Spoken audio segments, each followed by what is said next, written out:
I'm so unbelievably happy about this announcement, bro. Just seeing this key visual alone, just, oh my goodness, bro, it's so good! Like, look, she's playing the piano, and she's playing it so good. It's on fire, bro. You know things are about to just be absolute kino. Like, oh, I cannot wait for season 2 to officially arrive. So let's back up for a second and let's give some context here, because there's going to be a lot of people that are completely like, okay, Chibi, what is this?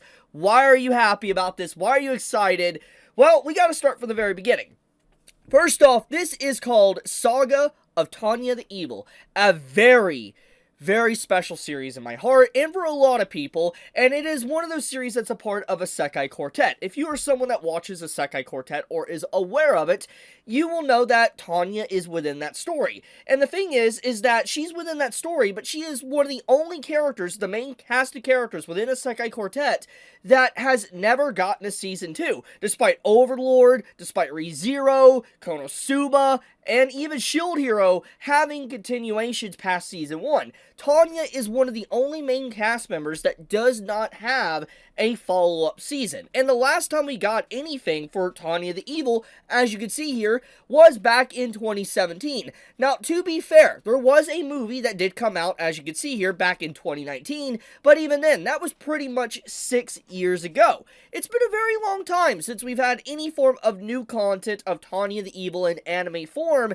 and especially just a follow-up continuation of Season 1. And me and so many others, thousands upon thousands of others, have been waiting for a very long time, almost a decade. Like, to put this in perspective, it's been 8 years, okay? Like, 8 years since, we had Tanya the Evil Season 1 come out. We've been waiting that long for a continuation. In 2017, man, you gotta put this in perspective. It was so long ago. You realize how different the world was in 2017? Harambe's death was still fresh in everybody's minds at the time of 2017. And so when you look at that, it was just a completely different time period. It was a time period for completely different memes, different culture. Anime honestly didn't really completely explode into the mainstream yet around that time. People can argue it's kind of mainstream, but I still am in firm belief that anime didn't fully break out of, like, you know, its niche culture until Demon Slayer really exploded on the scene, and that was like in 2019, 2020. The 2020s is what really shifted anime to become popular thanks to COVID. But the point is, it was a completely different time period. It was so many different things around the world is different to what it was back then, and it's just crazy. And a lot of people for many years were losing hope that Tanya the Evil would never get a continuation because it's just been that long. And when you have stuff like Overlord getting new seasons, ReZero, Konosuba, and stuff like that, and then Tanya's just been left in the dust since 2017, it made many people believe that maybe we're never going to get one. Now, I was one of the very few people that held out onto hope that we might get some form of continuation. I just didn't know when it would actually happen. And at long last, we actually have not just a new key visual, but a full-blown trailer that came out, which I'm going to talk about in just a moment. But I want to say straight up, if you have never watched Tanya the Evil, I'm just going to say you should watch it. Now, I want to make sure I say this, okay? I don't think Tanya the Evil is the best series of all time. I wouldn't even put it maybe in my top 5 or top 10. I'm not going to say it is. But it's a very enjoyable, it's very fun, and it's one of those series that honestly feel very different and unique in just all the other isekais it shares the space with. Like, when you look at, let's say, Isekai Quartet, if you've ever watched it, fundamentally her design is just incredibly different than any of the other characters. Typically, when you think of, like, reincarnated or transported-like stories, it's like they either go into a game or a fantasy world that, you know, is just about undead, ghouls, different magic tiers, knights, and stuff like that. But Tanya, her series is basically militaristic. It's in a military-like world that has actual kind of World War I, World War II-like combat and just theme and design within its very story. So when you look at Tanya, it is just fundamentally different. And I'm just gonna say that I don't think it is the best series of all time, but I think that it's very fun and definitely worth the watch. And one other thing I do want to add on is that if you do like the series, I do recommend the light novel content. The light novel content, I think, is better than the anime, but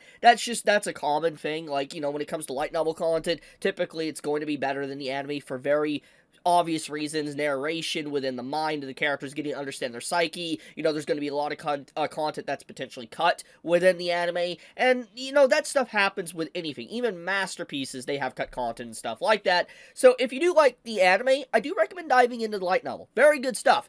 But, with that being said, I do want to talk about something that really is blowing me away. And that is the numbers that Tanya the Evil is currently getting. So, if you look closely here, Tanya the Evil has 40,000 likes on its trailer announcement, and it has almost 500,000 views in 15 hours. Now, obviously, when you look at these numbers, they're not reaching the likes of Demon Slayer, Chainsaw Man, Dragon Ball, and stuff like that, but I do want to reinstate this, that Tanya is a very niche series, and the fact that in just 15 hours, something very niche is doing this very well is kind of shocking me. I didn't think there was this many people that were actively a fan of Tanya or this anticipating of a season 2. It kind of shocks me. I guess I've been living under a rock for a very long time, but even then, I am very happy to see that Tanya is getting a good reception, and there is definitely a lot of people that are engaging or interested in seeing the follow-up the series that we've been waiting for 8 years to actually see what's going to happen after the events of season 1. But it doesn't just stop here.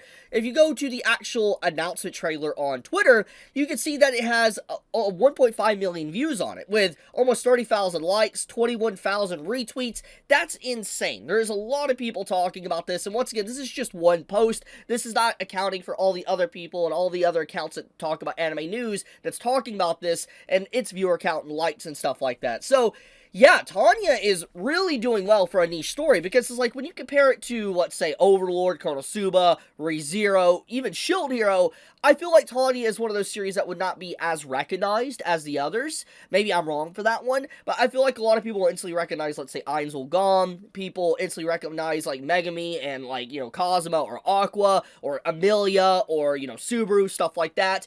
People instantly recognize Shield Hero Naofumi. People recognize those characters, but I feel like people might slightly recognize Tanya, but overall they'll be like, oh, they don't really know anything about the story. So, seeing this type of reaction is just, I'm not gonna lie, it makes me happy. I'm really happy to see Tanya doing so well. It deserves it. It's one of those series I feel like has been kind of left in the wind for a very long time, and it seems like at long last, it's finally getting the justice that it actually deserves.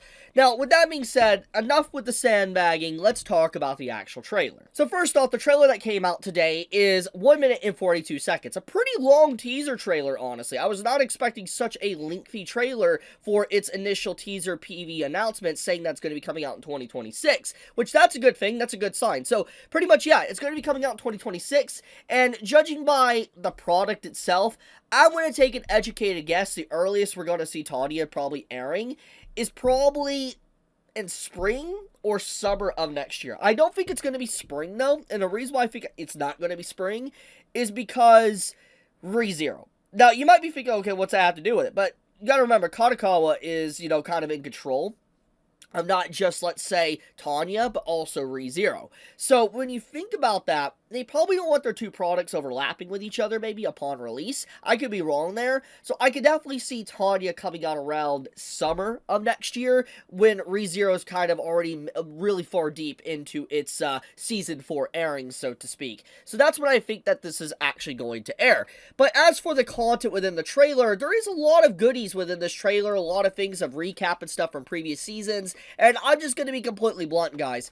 It's been years since I have watched Tanya. Like, I'm going to have to do a sit down and rewatch it, because I think the last time I actually watched Tanya after its initial airing in 2017, oh boy, I actually think it might have been in 2019. Like, I actually think that was the last time I watched anything Tanya. So, besides little clips here and there over the years, but I actually think, yeah, it was the last time. So, it's been a very long time. There is definitely some details and things I have forgotten about over the years, and I think I really should sit down and dedicate some time to probably rewatching the series to get kind of everything fresh in my mind for the airing of Season 2.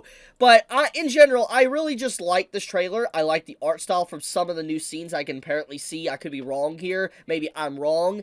But I think that, in general, They're cooking, man. They're absolutely cooking. I think that this key visual here alone is just a good representation of what they're doing with this adaptation.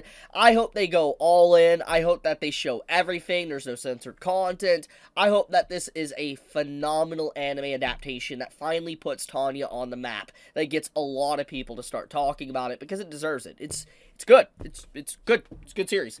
But I'm gonna leave it at that. I wanted to say that if you have not watched it, watch the series. I will have a link to this trailer, by the way, in the description if you want to watch it for yourself.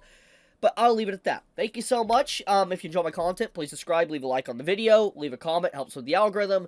Chibi out.